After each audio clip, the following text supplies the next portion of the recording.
এতদিনে বুঝলাম এই মন্দির নিয়ে এত লাফালাফি কেন। আমাদের তো সাধারণত মাথায় ঢোকেনি যে উনি একটা মন্দির করতে চাইছেন। তারপরে চিন্তা করলাম যে সরকারি পয়সায় মন্দির, এটা কি সম্ভব?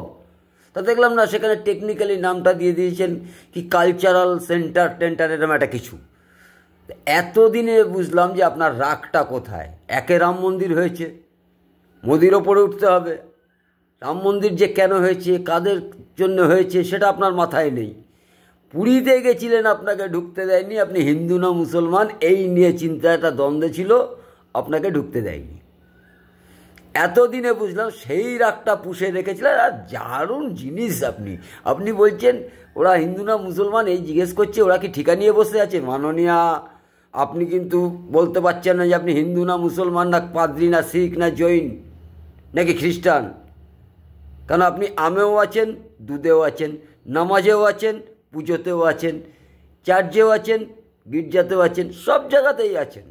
আর সব ধর্মগুলোই আপনি পালন করেন। আসলে আপনি ধর্মের তো জন্মদাতা, আপনি নিজে বলেছেন ধর্ম আমি জন্ম দিই। আপনি যে কী কী জন্ম দেন না সেটা তো আমাদের জানা নেই, এর শেষ কোথায় তাও জানি না। যা করেছেন লাভের লাভ একটা হয়েছে বটে, পর্যটকদের একটু ভিড় বাড়বে। মন্দির বলে তো ওটা নয়, এটা মন্দির নয়। না না, আমি ভুল বলছি, মন্দিরে তো পুজো দিতে যেতে হবে। এটা তো আপনার কালচারাল সেন্টার, সেখানে একটা জগন্নাথের প্রতিমূর্তি রেখেছেন। ঠিক আছে, এটা অনেক পয়সাই তো নষ্ট করলেন। যদি এবার একটু ওই পর্যটন শিল্পের আকর্ষণ করে যদি সরকারের দুটো পয়সা বাড়ে, ক্ষতি নেই। তবে আপনার একটা কথা আছে, যে আপনার দলের কেউ কেউ বলেছিল না যখন রাম মন্দির হয়েছিল যে ওখানে কি বাটি নিয়ে বসে বেকার ছেলেরা। তো এবার যে আশা করি তাদেরকে ওখানে বাটি নিয়ে বসাবেন, কারণ পশ্চিমবাংলায় তো বাটি নিয়ে বসার লোক নেই। পশ্চিমবঙ্গে বাটি নিয়ে বসার লোক নেই। মন্দিরের ধারে আমিও বেকার মানুষ বলতে পারেন, এখন সামান্য কিছু 2-4 পয়সা পাই, যদি একটা বাটি নিয়ে বসার চান্স দেন, তার জন্য যদি কিছু দিতে হয় সে আপনার লোকাল নেতাকে দেবো, বা সেটা দিনী হিসাবে হতে পারে, মাস হিসাবে হতে পারে, মাসোয়ারাও হতে পারে। একটা চান্স পারলে দেবেন। যারা বলেছিল তাদের সঙ্গে নিয়ে বসবো ওখানটায়, যে বাটি নিয়ে মন্দির, বাটি নিয়ে বসার জায়গা। এই আপনার সায়নী লাগাও সায়নী, সেই তো ভাষণ দিয়েছিল না, ওকে নিয়েই ভাবি বুঝবো ওখানটায়। দুজনে ভালো ধান্দা হবে, রোজ চলবে।